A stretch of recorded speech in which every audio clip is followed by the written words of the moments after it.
Good morning, I'm Maddie Jansen, and this is the podcast of 17 News at Sunrise. It's everything you need to know to start your day in about 15 minutes. Working in the spirit of the Golden Empire, this is 17 News at Sunrise. Good morning. 2 people are found dead just off Highway 99, and now deputies are reaching out to the community for information that could help solve the case.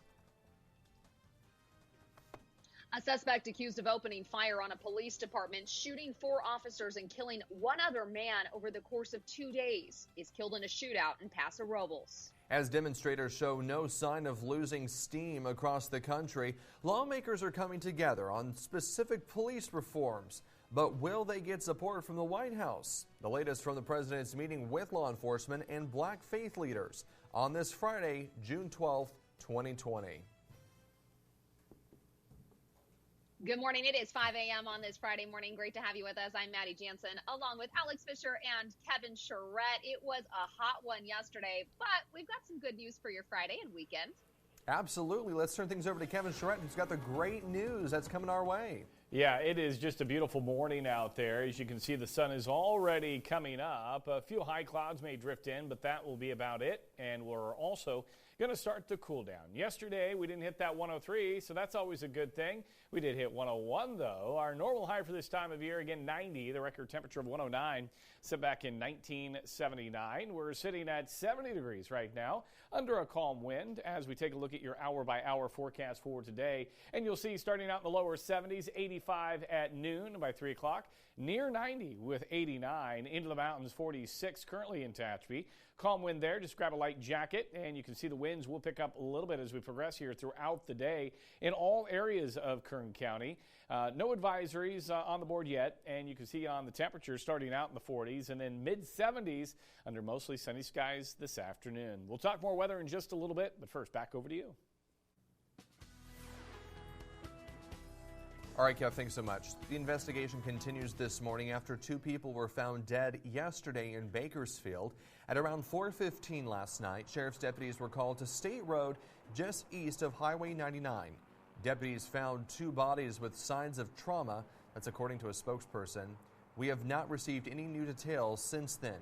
If you have any information, you're asked to call KCSO at 861-3110 or the Secret Witness Hotline at 322-4040. After a manhunt that lasted 36 hours, the man accused of targeting police in Paso Robles is dead after another shootout yesterday. 26-year-old Mason James Lira died yesterday after being found in a riverbed in Paso Robles. When officers moved in on his location, police say Lira opened fire, wounding 3 more officers before being killed in the exchange. Police Chief Ty Lewis said he was happy the hunt was over. I know that the community has felt a lot of angst and a lot of fear, and I'm glad that this is finally over. Investigators say Lira was a transient man who had fired into the Paso Robles Police Department on Wednesday. A sheriff's deputy was hit in the face, but he survived and is in guarded condition at a hospital. Police have also linked Lira to the death of a 58-year-old man who was shot in the head near a train station in the city. Demonstrators continue to decry police brutality and racism. Now the effort to restrict certain police tactics is picking up steam in Congress. But could we hit a brick wall at the White House? Here's NBC's Tracy Potts. Police reform picking up support from some Republicans. Senator Rand Paul introduced the Breonna Taylor bill, which would ban no-knock warrants. And House Minority Leader Kevin McCarthy now says he supports banning chokeholds. The idea of someone that would have a chokehold when somebody is handcuffed or others, there should be severe consequences. A Senate panel led by Republicans approved renaming military bases that honor Confederate generals. These names have to go. These names are white supremacists that said terrible things about our country. President Trump has threatened to veto all Pentagon spending, including raises for troops and coronavirus research, if the names are changed. He seems to be the only person left who doesn't get it. Amid cries to defund police, President Trump is calling for more money and says he's working on an executive order that will encourage police departments nationwide to meet the most current professional standards for the use of force, including tactics for de-escalation. He gave no specifics. Back on Capitol Hill, lawmakers are grappling with what to do with nearly a dozen Confederate statues. I think the appropriate way to deal with this issue is to stick with the tradition. Democrats want them out. Republicans suggest sending them back to states or moving them to less prominent locations. President Trump is set to deliver the commencement speech at West Point tomorrow after Joint Chiefs Chair Mark Milley apologized for appearing with the president in uniform during that walk last week to St. John's Church. Milley called it a mistake, mixing the military with politics. Tracy Potts, NBC News. And that is the subject of this morning's 17 interactive feedback poll. Today we're asking you, should the federal government ban police from using chokeholds? You can call or text us at 661-888-4617. Press 1 if you think yes, it should be banned. 2 if not. And you can also text, tweet, email, or Facebook your comments. Once again, our interactive feedback phone line is 661-888-4617. We'll air some of your comments and have the results coming up in the next half hour. The Bakersfield Police Department is taking a look at its own policies on force. In a statement, the department said no officers are allowed to use any type of neck compression maneuver, including the carotid restraint, until further notice. The move came one day after the Kern County Sheriff's Office announced it suspended the use of similar holds pending its own review. As protests continue across the country, a group of community members in Bakersfield held a unity rally with the purpose of bringing people together to talk about racial equality. The speakers included city officials, clergy, community leaders, and Bakersfield Police Chief Greg Terry. 17's Amber Frias reports. Tonight we are here to declare that this stops on our watch. No more. Dozens gathered at St. Peter Ministries in East Bakersfield to start the conversation about change in our community. I'm going to ask you to consider, how can you invite that change in? I'm going to invite God to change my heart so that I can love my brothers and sisters the way that He loves every person. People from across our county took the podium to express their thoughts and experiences with racial inequality. We were raised to fear the police as opposed to basically see them as an item of comfort. In my culture, my dark brown skin is less valued than white skin. My first husband immigrated from Cuba, and our first son, our 38-year-old son, who's tall, dark, and handsome, has moved through this life in a very different way than his two brothers who are 8 years younger and white. And demand change. It's not for you to get comfortable. It's not for you to feel good. It's for you to take action. The goal of the event was to get the community to listen, reflect, engage, and answer the call to action. I think the message tonight, if you see something, say something. It's important that we don't place the responsibility on anybody. You know, in life, if you take shortcuts, you get cut short. And we typically keep getting cut short because we don't have these tough conversations. The event had a big turnout, which organizers say sent a positive message. Now they say the next step is holding law enforcement and city officials accountable to their agreement for change. Amber Frias, 17 News. It's even more important to recognize that systemic racism is... Still to come this morning here on Sunrise, a dust-up with protesters has cost a local woman her job. See the incident caught on camera, plus what Highway Patrol is saying about her connection to the agency. Welcome back. The time now is 5:17. A Tehachapi woman with ties to the CHP is out of a job after a heated confrontation. Recent video shows words and eggs being hurled at protesters. 17's Robert Price has the story. This is Paige Hatfield, staging a protest of sorts herself, throwing eggs at a group of Tehachapi marchers protesting the death of George Floyd at the hands of Minneapolis police. With an American flag sticking out from a car window, Hatfield stops at an intersection and storms out to fling the eggs in the direction of unseen individuals. In a second video, she gets up close and personal, tossing eggs rapid fire from the driver's seat through the passenger side window. Her actions got her fired from her job at the Tehachapi Albertsons. The national grocery store chain responded to a query from 17 News with this statement. The actions of this associate are not reflective of our core values. This individual's behavior was unacceptable, and she's no longer employed with us. In a social media post, Hatfield identified herself as a student of law enforcement, an explorer, but the Mojave office of the California Highway Patrol said Hatfield is no longer part of its program, and it has nothing to do with the egg-throwing incident.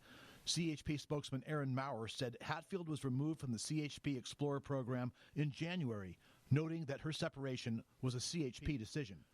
Mrs. Hatfield volunteered as a teenage Explorer Scout for a couple of months with CHP. Despite her claims, she's not affiliated with CHP. The Tehachapi Police Department tells 17 News that it has no information on the case other than what officials have seen circulating on social media, and no one has come forward claiming to be a victim of this incident. Ms. Hatfield, Tehachapi Police said, is not a police explorer with the department and has no affiliation with it. Efforts to reach Paige Hatfield were unsuccessful Thursday, but in a Facebook post, she wrote, "I'm not getting arrested. I just have to leave town because I got blasted. LMAO." Robert Price, 17 News. The time now is 5:19. While coronavirus pandemic stripped seniors of their final semester, one Wasco student used it as a chance to fulfill a dream 20 years in the making. Few members of the class of 2020 have had as tough of a road as Ryan Rodriguez. But now, days away from receiving his diploma, he can finally start to feel that decade-long weight lifted off his shoulders. Say hi. Say hi. By all accounts, Ryan Rodriguez has everything a man could ask for. 2 beautiful children, a loving wife, and a great job. But there's always been one thing missing. It was a constant nagging doubt in the back of my mind that kept me from growing. Rodriguez was a senior at Shafter High 20 years ago, set to graduate when tragedy struck. A good friend of mine was killed and just sent me through like a depression that I wasn't able to recover from. And Rodriguez dropped out of school with just 20 credits to go. A decision that would consume the next 2 decades of his life. It was something that made me feel less complete, just inadequate, if you will. And with every attempt to go back and get his GED ending with the same gut-wrenching result, the Wasco resident seemed resigned to live with that regret. I found myself hiding the fact that I didn't graduate because I was so embarrassed, But opportunity found the safety supervisor in the form of a stay-at-home order, using the pandemic to hunker down and start doing that dreaded math homework. It was just an awakening in my heart to tell me, hey, Ryan, you need to get on the ball. This is your time. This is your opportunity. You need to take it. His wife, Amanda, noticing a difference this time around. And I could see that he was really motivated this time to get it done. And 20 years after his first attempt, he graduated from Wasco High. This was my time to do something positive in my life and in my family's life. What do you want your children to know about this journey? I want them to know that their dad is somebody that finishes what he starts.